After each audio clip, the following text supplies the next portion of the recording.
rekan-rekan, berjumpa kembali dengan saya Rini Kurniasari. Pada kesempatan ini, saya akan membahas mengenai pengantar ekonomi makro.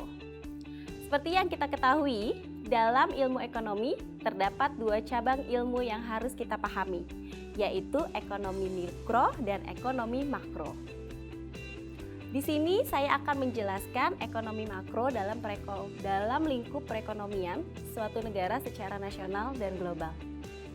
Sebelum kita memasuki ke dalam ruang lingkup tersebut, kita perlu mengetahui gambaran ekonomi mikro dan ekonomi makro.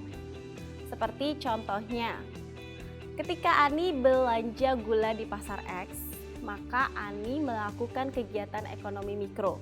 Karena kegiatan tersebut menggambarkan hubungan antara produsen dan konsumen secara individual. Sedangkan ketika seluruh penduduk di Indonesia belanja atau melakukan permintaan gula di seluruh pasar di Indonesia, maka kegiatan ini menggambarkan kegiatan ekonomi makro. Karena permintaan yang dilakukan sudah bersifat permintaan menyeluruh atau permintaan agregat. Jadi, dalam pemahaman ekonomi mikro, kalian hanya akan menemukan tentang permintaan dan penawaran. Sedangkan, kalau di dalam ekonomi makro, kalian akan menemukan penawaran dan permintaan secara keseluruhan atau agregat. Ditambah peran pemerintah dan hubungan dengan luar negeri. Pemerintah berperan penting dalam koordinasi ekonomi agar perekonomian dalam suatu negara mencapai kinerja ekonomi yang stabil.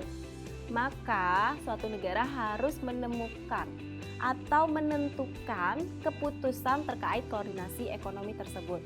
Apakah akan memilih koordinasi terpusat atau koordinasi terdesentralisasi?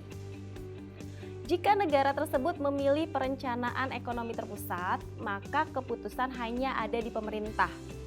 Sehingga arus melingkar dalam ekonomi makro tidak berjalan.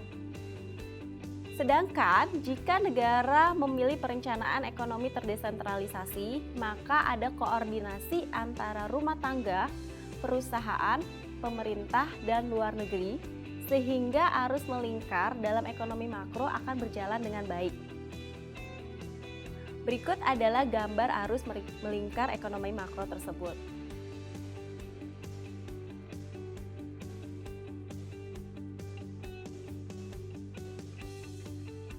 Demikian penjelasan saya mengenai pengantar ekonomi makro. Terima kasih dan selamat belajar.